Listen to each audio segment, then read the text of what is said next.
What's up, boys and girls? We're in the show. Get ready. We're here. It's Money Shots. It's Monday. I don't know why I keep thinking it's Wednesday, but I've had to remind myself like 47 times that it's Monday today. Why would you think it was Wednesday? I don't know. I think whenever I just woke up, it felt like a Wednesday. It didn't feel like a Monday, which is generally a good thing, which is why I went and grabbed a bite for lunch today. Things have just kind of been out of the ordinary. Yeah, you've been eating your weight in crawfish, basically. Every time I log into Instagram, Megan's on the Louisiana tour with Mincy. I'm just eating at home. Mincy is on the Louisiana tour. I'm just here. And speaking of doing things a little differently, usually we talk just our picks for the day, but instead we're talking a little conference tourney. We're talking to see if we can find some sleepers, seeing if there's any favorites that are actually worth betting on, any value in those, which I don't know, man. We were just talking before the show, and why does UNC and Louisiana get no respect? I don't know. They're both on my card today. But we're here. We're going to talk things out. And Kelly and I were just talking about before the show, as I said, I feel like a lot of these conferences are going to cannibalize themselves. So putting your money on the favorites might not be the way to go. But as a public bettor, I might end up throwing my money on some favorites, but right now there's not a ton that catch my eye. Let's start with the ACC. You have Duke as the favorite to win the conference, -137. And Kelly, I have a feeling that you're with me on this one, that you're not going to want to pay juice on a future like this. If I have an opinion here, the ACC, I feel like there's two teams that I feel like we could find some value in, and that is Virginia. I believe they're 18-1. They got a veteran squad. They've beaten teams that they need to beat. Also, I like Wake Forest, not as good. I figured I'd get a Wake Forest from you there. There we go. But look, they've had some problems in conference play. So what I'm hoping is that all of that conference play that they failed in, they're going to make up for in conference tournament play. Maybe have some motivation there. But I got Wake Forest. I didn't get them. So let me phrase this, because I wrote down the odds. I did not actually take any of these as of yet. But Wake Forest is, let's see, where are they at? I just lost Plus 650 right now, Megan, at the Barstool Sportsbook. So, Kelly, obviously, as I said, you have Duke -137. I gave out two short flyers in Virginia and Wake Forest. What is your thoughts of the ACC, and where, if you were going to put your money on a team, where would it go? So I'm going to backtrack just a little bit. You mentioned Duke. We'll use them as an example, and why you might not want to bet them for the ACC tournament, right? Because the ACC tournament doesn't matter in terms of actual March Madness seedings. They may say it does. Some team may win their conference and they get a sneak in. Maybe they're in the first four in or first four out or on the proverbial bubble. But for teams like Duke, the ACC tournament doesn't really matter, right? Their eyes are focused on a national championship because they are the Duke Blue Devils. Now, I'm not saying they won't make it to the ACC finals, right? And probably play one of those teams, maybe even another rematch with North Carolina. But something you want to consider here is you're not getting any value with a team like Duke, right? -137. There's just not a reason to bet it here. So what I like to look at in these conference tournaments, Megan, is exactly what you're doing. You're looking at those middle-of-the-road teams that you've seen a ton from. You've watched a ton of Virginia games this year. You've watched a ton of Wake Forest games this year. And I'm with you here. I think either one of those teams could be, depending on the seeding, end up facing Duke in the finals. And then at that point in time, you have an opportunity to do what? Hedge and guarantee yourself some money. Now, while I'm not a hedger, I also don't bet these futures bets significantly enough to make that worth my while. I like to see my futures bets, play out as if, I bet them. So I'm with you. I do think that maybe even a little slight nod to North Carolina at 9-1 could be really interesting. This has been a North Carolina team that has been lackluster, if you will, compared to North Carolina teams of the past, but they've had a nice 5-game stretch heading in here to the ACC tournament, including that nice ass whooping as double-digit underdogs to Duke just last week. I wouldn't be surprised to see North Carolina make a run here. But the two teams that you made a little flyer on, if you will, I think are worth it as well. And this is where it gets difficult. Whenever I like too many teams, for me, Megan, I'm just going to stay away, right? Because I can make a case for Wake Forest. You mentioned several times how much you like this Wake Forest team. We know what we get from Virginia, that slow, defensive-minded ball where they really hold that time of possession, and that's how they squeeze out their opponents. Now, while they might not get a lot of covers that way, they can come out with wins. And as I mentioned, I like that North Carolina team. So I think the ACC is exactly that example you gave when you opened the show. They're going to cannibalize each other. I don't think I want any part of a wager. I do have 3 wagers that we're giving out, so don't worry, guys. I promise I'm not going to skip on all of these. And well, Kelly has wagers, and I might not. I already have my bets out for the day, and I also have my Making Monday parlay over in the exclusives tab at the Barstool Sportsbook. All right, up next we have the Big East, and what a surprise! Villanova is the favorite, sitting up top at plus 150. But just another conference where I feel like almost anyone can win the tournament. If I had to take flyer here, I was looking at Creighton. They've beaten the teams that they needed to. The only one I feel like they haven't beaten, have they beaten Villanova? I have to go back and look. But that might have been the only team that they haven't beaten, or it might have just been Seton Hall. But I also like Seton Hall as a flyer. Those are my 2, which is Creighton. I feel like they could literally beat anyone on any given day. And also the same with Seton Hall. Seton Hall has been here before. They've seen this tournament. And those two, you have great value. Creighton 16-1, and then you have Seton Hall 10-1. So I feel like both of those could deserve a sprinkle. Yeah, I'm with you on the Seton Hall. 10-1 currently at the Barstool Sportsbook. They were the first one that I had my eyes on here, Megan. And even though they did just come off that nice little win over said Creighton team, I really still like them here. I still think they hold a ton of value. 5 straight winners. Yes, they did have that ugly loss to UConn and Villanova back just a couple of weeks ago, which concerns me as we get later on in the tournament. Villanova is the odds-on favorite for a reason, right? And I think you're going to see a lot of people banking on Providence as well at 5-1. And the one that just really blows my mind here is UConn. Now, maybe I've been a little mean to UConn. Twitter keeps telling me I can't believe how mean you are to UConn. Well, I've found some spots to bet against them, and that's because even though this team is 22-8 on the year, Dan Hurley is a great head coach. I think the bookmakers have really given this team way too much props. I don't like this Connecticut team, so I think at 3-1 holds no weight. So I'm with you here at Seton Hall at 10-1. Another one that I did consider is our boys from Marquette.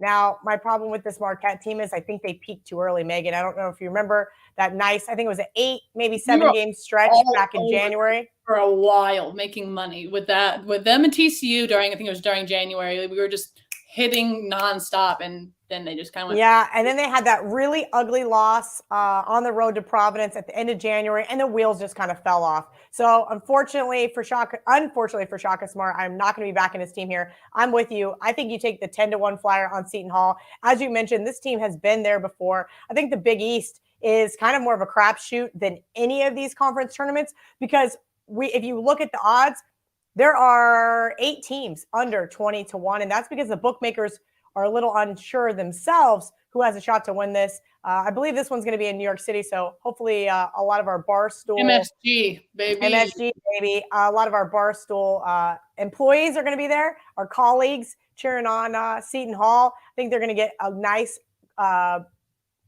they tend to travel well to the Big East tournament. We always see a ton of fans there for all of the teams involved. So I like Seton Hall with you. You and I are seeing eye to eye on that one. All right, and speaking of traveling well, let's travel on over to the Big Ten, where Purdue is the odds-on favorite. And as I said, speaking of traveling, where's this conference, or where's this tournament played? In Indiana. So who do you think will have a home court advantage? Most likely Purdue. Does that mean that I'm going to take them to win the tournament? Not necessarily. Plus 175, not a ton of value in another conference, once again, where there could be an upset sprung at any moment, whether it be maybe Rutgers, although they're not, completely fabulous away from home. I really feel like they could be the Cinderella this year, if you will. Not saying that they're going to make it all the way, but I'm saying that respectively, I think are going to play out of their box a lot longer than some other teams. I think there's some longevity within this Rutgers team. Also, as I mentioned, might as well light my money on fire. Nebraska plus what? 10,000. I think yes, plus 10,000, 100 to 1. I'm Yep. looking at this going, wait, what? Yep. Look, so I know, but they've beaten Penn State, Ohio State, and Wisconsin outright as 10-point dogs. Tell me that is not hot rolling into this tournament. Tell me that doesn't make you want to just put a tiny little wager, even if it's lighting it on fire, on Nebraska. All I'm saying is this Big Ten conference, you don't know what you're going to get. You really don't. The Purdue, I think Kim Palm has like a score differential of they've been outscoring plus 12.8 points per game. The only people close to that is, I believe, Wisconsin and Iowa. And Iowa has a better percentage, but Purdue has already beaten this Iowa team. Again, this is another conference where anything could happen, and I don't want to put my money on said favorite in Purdue. I want to have some fun here. So, yeah, I might be lighting a little dollar bill on fire, but it'll be a responsible dollar, and it might be on Nebraska. My only thing with Nebraska is I think you're hilarious because you're right. They have been playing out of their minds to end this season, kind of like Oklahoma State had for us in the Big 12. But they play Northwestern Wednesday. Then they have to come back and play on Friday against, it looks like, game one. Sorry, I'm trying to look at their bracket. Now I'm all confused. It looks like they will be playing number 1 Illinois. And that is interesting. Yes, comment section's going wild. They can't believe that Purdue is the favorite, even though they're the 3 seed. That just shows you how much seeding and rankings don't always really matter. Vegas holds that precedence. But it is interesting. Ben Moore, Chris Castellani, everybody's kind of bashing on Purdue here. And I'm kind of with you guys. This isn't a Purdue team that I am in love with. Yes, they have shown so many moments of greatness, but we saw them falter there just a couple of weeks ago. Michigan State, Wisconsin barely snuck one out against Indiana. I don't laugh if that Nebraska ticket cashes. I want this fucking clipped, and if it doesn't cash, clip it and throw it away and never bring it up to me. There you go. I do lean Rutgers with you here. Megan, shout out to our producer Jack. We were talking to him beforehand about how we think that Michigan could have a shot here in this tournament, but I told him Juwan Howard's coming back, and I just don't love him as a head coach. This team, I feel like, has played somewhat better without him. Sorry, Michigan fans. I don't love this. But I will say with Megan going odds on, biggest underdog here is an interesting thought process because I do think this tournament's wide open. I can make a case for Illinois, Iowa, even the Badgers, as bad as they looked against Nebraska yesterday. I can make a case for this team to win it. Megan's favorite team, Michigan State. Fuck Michigan State. Basically. I will never, ever waste money on them again. Tom Izzo, you're dead to me. Dead in the water, Tom Izzo. But I think this is one of these wide open conferences. I'm with you, Megan. I do like Rutgers here. This has been such a fun team to watch. Super gritty, but unfortunately, the way they play away from home has me just a little uneasy. I could definitely see them going into the semifinals, though. And again, that's what you're doing here with your futures bets, guys. You're going to be looking to guarantee yourself some money. So if you think that they have a good shot, we'll see how it is. Now, Jack's texting me. I got to read this. Retweet the stream. I did, Jack. Oh, apparently I did not. Sorry, guys. That's my fault. Oops. Whoops. There. I just stay on Jack's bad side. What can I do? What can you do? You can give us a winner for the Big 12 conference tournament is what you can do. Oh, my God. The Big 12. Megan, this is... tell me again. I was going through all of the big tournaments, mind you, whether it be Sunbelt, Big Sky, I respectfully, all of those will have their moments. But Kelly and I are talking about the majors right now. And is there a conference that you have a sure winner of? Because I really don't. Like, I was trying to find, like, a lock, so to speak, and I don't have it. I really, I'm I can't. I mean, Kansas. I don't want to take them plus 200. If anything, as I said, TCU could be sneaky, but they've kind of gone downward trajectory on me recently. This Big 12 tournament just seems, again, just like we've said repetitively, wide open. So give us a winner, Kelly. TCU's been the silent killer, Megan. You know this. And that's why I am going to take them, even though they have not proven to me that they can beat Baylor. They've proven to me they can beat KU. They can beat Texas Tech. They can beat Oklahoma. They beat your LSU Tigers. And they barely snuck one out against my Kansas State Wildcats. That's the only way I can look here, because there's a reason why the bookmakers have KU at 2-1, Baylor plus 225, and Texas Tech plus 250. No disrespect to those three teams at the top, but give me a break. Next up, you got Texas at 5-1, and then it just plummets. So basically, they're giving TCU, Iowa State, Kansas State, Oklahoma, and West Virginia no shot at all. Obviously, don't forget, guys, Oklahoma State, postseason ban. And I thought that's my main reason why I bet them the other day to beat Texas Tech, because that was their last game of the year, and they played their asses off. So shout out to them for giving me one outright winner on Saturday. That being said, I really just don't want to bet anybody at the top here. I don't trust Texas whatsoever. No disrespect, Chris Beard. You need a little bit more time there. And I know that Texas doesn't give anybody any time. Just ask Shaka Smart. I like TCU. I like what Jamie Dixon has been able to do this last few years with this program. We know I love this defense. I think that a wild little flyer here at 17-1 in the Big 12 is absolutely worth it. And we'll see. Now, most of the time, KU or Baylor wins this, and that's just what it's going to be. But I don't think there's any value with those teams. And I do obviously like Texas Tech going into March Madness, but we still got another week and a half for that one. So Seton Hall and now TCU. That's two money shots in agreement, I guess. I don't know. I was trying to make a play on. Well, I think TCU is going to beat. This is my thought process, Megan. TCU will beat Texas on Thursday. Then TCU has to play the winner of whoever KU plays, which will hopefully be not Kansas State, so that they can get a new head coach. So basically, TCU is going to be faced up against Kansas for the third time. And I think that they're going to have a shot to beat KU on a neutral court here. That's just my opinion. And if we can get past KU, we can knock out one of the knock out two of the big monsters ahead of us. I think that TCU is going to have a real shot. TCU in agreement. We are all in agreement for sleeper TCU. Hopefully Horned Frogs will get it done. Pac-12 up next. Sorry, I'm a little confused here because I'm looking. And as Arizona was the odds-on favorite earlier this morning at plus 100, it is now minus 112. And USC was plus 900 this morning, which I was thinking of as my flyer, and they are now plus 1,000. So I'm wondering where are the numbers and why they have changed. Maybe there's not a reason for it, but maybe there is. But as I said, Arizona, odds-on favorite at now minus 112. And, I mean, they are a powerhouse, but they can be beaten. And whether it's the Storm Chasers doing, whether it was UCLA back in January, this Arizona team can, as I said, be beaten. So I'm not going to be looking towards Arizona, putting my money on them as the favorite. As I kind of alluded, I like USC plus the 1,000, 10-1. They've gone against some really good teams and come out with some really good wins.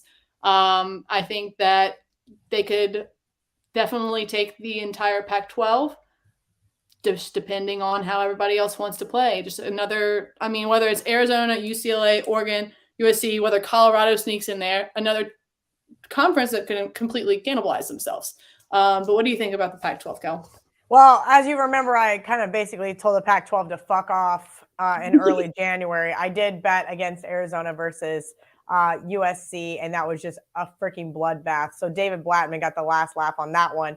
Other than that, I have not watched hardly any Pac-12 because I was pissed. I had a couple bets out there, late COVID test, cancellations, moving games, kids not going to class, and it was just a lot of nonsense. So I'm going to be full disclosure.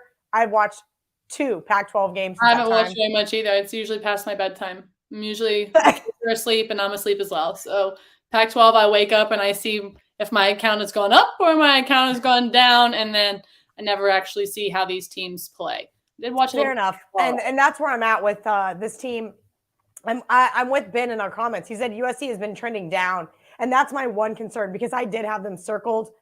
I just haven't watched enough Pac-12 to give you guys a real solid answer, and I'm not betting them with my own money. That's what I just don't want anything to do with the Pac-12. One thing, do you have anyone that you like though, as far as a flyer in the Pac-12?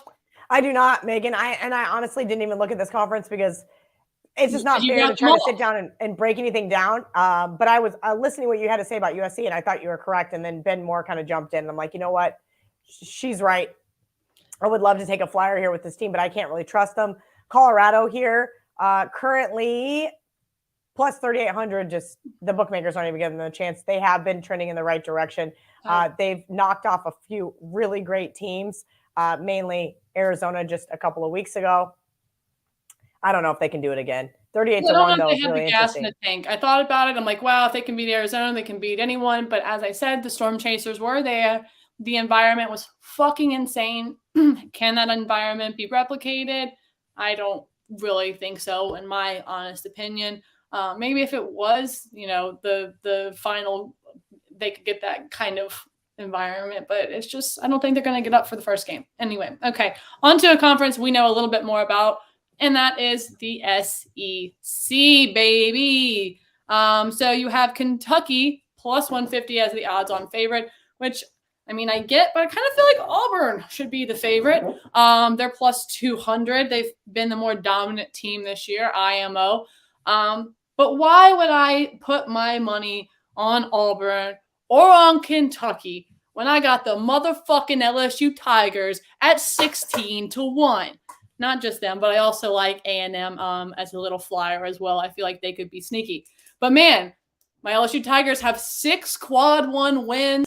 I know that they're a little bit shaky. You can't really trust them necessarily, but I really feel like this is their path. This SEC tournament, I feel like I've said this like 4 times about other games, but it's going to get their wheels going. This is the slingshot into March Madness. LSU's going to go in here. They're going to take care of business, and they're going to show everyone just how dominant they are within the SEC. But as I said, and I'm going to keep saying it with every single fucking tournament conference we talk about, they could also cannibalize themselves. Every single team within this SEC tournament can win or lose to almost every team that is there. So that being said, I find no value in Kentucky. I find no value in Auburn. I find all the value in LSU and A&M. Yes, Texas and Megan taking LSU, which, look, I've been trying to pick my spots. I have been. And we had them on the money line the other day. They did just fine. And then, who was it that blew it? Was it TCU that blew up the other day? So TCU. Ridiculous. So what do you think, Kelly? Where do you find value in the SEC? So the reason why Kentucky's the odds-on favorite is because power ratings-wise, they are better than Auburn on a neutral court. But if you look at the SEC's power ratings, that's why Auburn's the number 1 seed and Tennessee's number 2. Kentucky's number 3, but unfortunately, that is incorrect. Kentucky, as much as we want to say that Auburn has outplayed them this year, Kentucky is the power-rated better team here. We all know that offense is a force to reckon with. That being said, I don't like Kentucky in this spot. I think that the 1 through 4 seeds are probably the only way I can look here. That's why LSU sitting on the outside looking in, if you will, Megan, makes a lot of sense. Alabama, I cannot trust this team. Okay, Ron Crawford says Alabama hits their threes. Watch out. They can. Alabama hits their threes. You better watch out. They can. We know this. Kelly and I have talked about this multiple times. If they can hit their threes and if they can hit their free throws, they're good to go. But can they do it? That is the question. Especially as that 6th seed, they're going to be playing Georgia or Vandy, right? I definitely think that they're going to get to the next round, right, to play Kentucky. Now, what happened in that Kentucky game just a couple of weeks ago? Alabama played tough in the first half and then just got absolutely waxed in the second half. Now, this game is going to be in Tampa, just up the road from my parents. So I thought about going, but then I have to be back in Vegas for a couple weeks. I don't know how much basketball one girl can handle, especially when she doesn't care about the SEC. That being said, I think Arkansas is a really interesting one here at 7-1. I don't think they hold a ton of value at that price, but not having to play until Friday is definitely a benefit to them. And who are they probably going to be playing? Megan's LSU Tigers. So then we got to look at it from that perspective. Okay, they'll probably be a 2.5, maybe 3-point favorite on a neutral basketball court. They'll have a hard-fought game there, and then they play the winner of Auburn, most likely A&M is who I'm going to guess is going to be there. Can LSU beat Auburn, Megan? Can Arkansas beat Auburn? That's the question at hand when you're looking to make one of these type of bets. And I think that this SEC, I think that we see these middle of the road type teams pull off upsets all the time. So I'm with you. I like Arkansas here. I have not bet them, but I do think that your LSU Tigers might be worth a slight flyer. They've been impressive several times throughout the year. They put up a good fight for, 2 halves. And you can't say that about all these teams. Some of these teams, you start to see them coast. I hate Wendy Espinoza hates Alabama. Same, Wendy, same. They've won me and it cost me a lot of money. It's a love-hate. It's a love-hate. Love-hate. So Kelly has not officially put anything out there, but she's looking at Arkansas for her flyer, and I obviously have LSU on the brain. All right, last conference we're going to get into today is the AAC, and you got Houston minus 190 as the odds-on favorite, who got absolutely dick-dragged yesterday by Memphis. And I was on that game. I'll be completely transparent with y'all. I was on Houston. I have thought Houston has been fantastic. And I think that they are still going to be fantastic. But, man, going against that Memphis squad, and I tweeted yesterday that Memphis's court should be illegal, and I still think it should. Theirs and Oregon's. And there's a couple of courts where I'm just like, fuck y'all, Boise. So I'm just thinking the turf. Anyway, there's just way too much going on there, and it really pisses me off. But yeah, Memphis, obviously, as I said, dick dragged this Houston team yesterday. Little bit upset about that. However, I don't find any value in Houston minus 190. Obviously, you have Memphis plus 400, but is Memphis going to be able to continue to replicate games like they did against Houston? I don't think so. Usually, they put up a very good game against Houston. Who I do find impressive in this conference, and I have bet them before, which you probably already know who I'm going to say, is SMU plus the 550. They've proven that they can beat the toughest opponents in this conference, and I don't see any value, honestly, in Cincinnati. I don't see value in Tulane. UCF royally fucked me the other day, or was it really Tulsa that kind of royally fucked me? But regardless, I think SMU is where you're going to find value here. Personally, what do you think, Kel? Yeah, I'm with you, Megan. We all know these smaller conferences get kind of pushed to the wayside for me. But I was watching several American Athletic Conference games this year. And while I didn't wager that much in this conference, I'm with you with this SMU team. I think they're really scrappy. I think that they are a more complete team than a lot of the other teams in this conference, right? Other teams have great offenses or great defenses. These guys have both. Tim Jankovic has done a really excellent job with this SMU team. And while they have faltered on a couple of occasions, got beat up pretty bad a couple of weeks ago by Houston and Temple. Outside of that, I really like what they're able to do, and that is shoot the 3 ball. If this team gets hot from 3 in this conference tournament, it's game over, and Megan's going to catch that plus 550. I'd like to answer a couple questions in the comment section. Guys are asking how much we're wagering on these futures. I never put more than 1 unit on a futures bet, and that's because I'm not a big futures betting girl. Full disclosure, college football season, I told you guys, my average unit size is 3. So college football is my bread and butter. All of my college basketball have been 1 unit this year. That would be the most that I would be willing to bet on any of these conference futures. Not only from a bankroll management perspective, do I really care that much? It's more to give you something to cheer for, right? This year for the NFL, I had 1 Super Bowl future and I had 3 units on it. So to give you guys an idea, that's where I'm at. Megan, if you get to the window on any of these that we just went over, what kind of unit sizes are we looking at? A half unit, a full unit? With futures, it's more like a half unit. And for me, my bankroll management is a little bit different than, say, most people's because, one, I have children and I have to figure out, during the week what we're going to eat and whether it's going to be good food or bad food. I'm just kidding. I actually, I have bankroll. My bankroll management is just fine. However, there are sometimes where I'm sure, Kelly, like if you really love a game, say your usual unit size, as you said, is 3. If you really love a game, you might be willing to double that unit size and put 6 units on it. If you're No, this is where I've learned. Trust me. And I was that way. Yes. Yes, absolutely. Back in the day, Megan, did I do that? Oh my God, I love this game so much. I'm going to do it. That is something I've had to learn really, really the hard way. Swear up and down. I am so strict to myself these days. But yes, 10 years ago, yeah, if I loved a game on a Saturday or Sunday, I just went absolutely wild. And sometimes it works out for me and sometimes it didn't. But I've learned if I want to be in this game for the long haul, that I have got to be more disciplined. And that is the unfortunate truth.